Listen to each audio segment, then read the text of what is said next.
This is incredible. A bus scrapped initially after an accident in Pakistan is now being refurbished. Despite severe deformation of the bus body, the internal seats can still be reused. The bodywork involves welding iron sheets and angle irons. The first step for the craftsman who cannot use sheet metal is to cut the welded seats, separating them from the bus floor so they can be reused. Once the seats are skillfully cut, the entire cabin meets the proper standard of being scrapped. At the factory, after dismantling the undamaged chassis of the truck, it's time for it to undergo a complete overhaul. To build a new cabin on the existing chassis, craftsmen start using sturdy square pipes, pressing them to the required angle using a manual bending machine. These square pipes serve as the primary material for the frame. To increase the overall strength of the reconstructed cabin, more square pipes are added, requiring repeated bending. Due to prolonged exposure, the bent pipes need grinding to remove rust and burrs before being welded together. Slots of steel are used as beams to connect the square pipes at the bottom, making each square pipe an independent rib frame.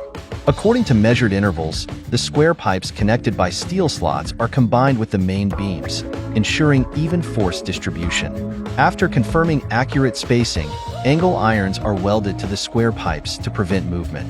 Each square pipe is reinforced with intersecting angle irons. Once the reinforcement work is done, the entire body is secured by welding many angle irons to the square pipes, forming the main structure.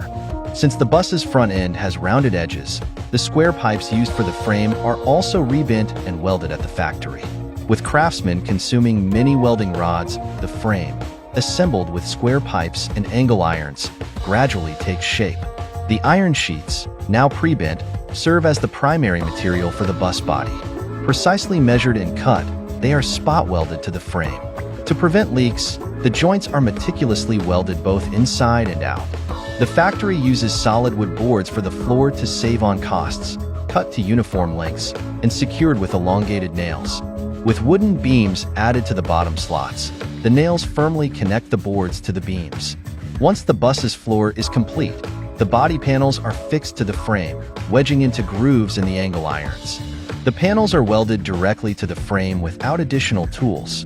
The most challenging part is wrapping the iron sheets around the bus's front end with curved edges.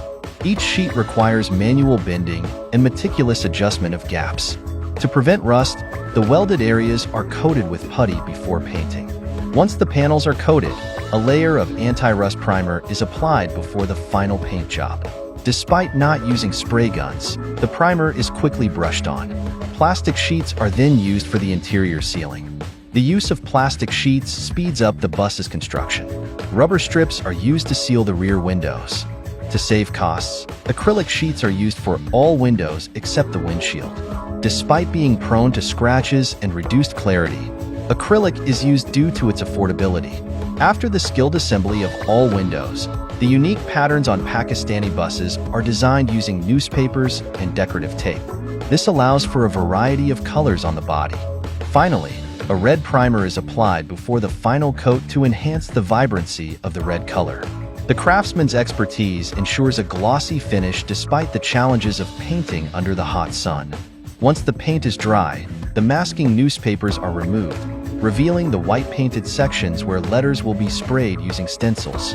With ample space left on the surface for customization, the painting process resembles artistry more than mere painting. After meticulously removing masking tape, the newly covered seats are moved inside for installation. Though the seat frames are original, they are now upholstered in new synthetic leather, giving them a fresh look. After measuring and welding each seat, a non-slip iron sheet is laid over the original wooden floor, ensuring durability and securing all seats.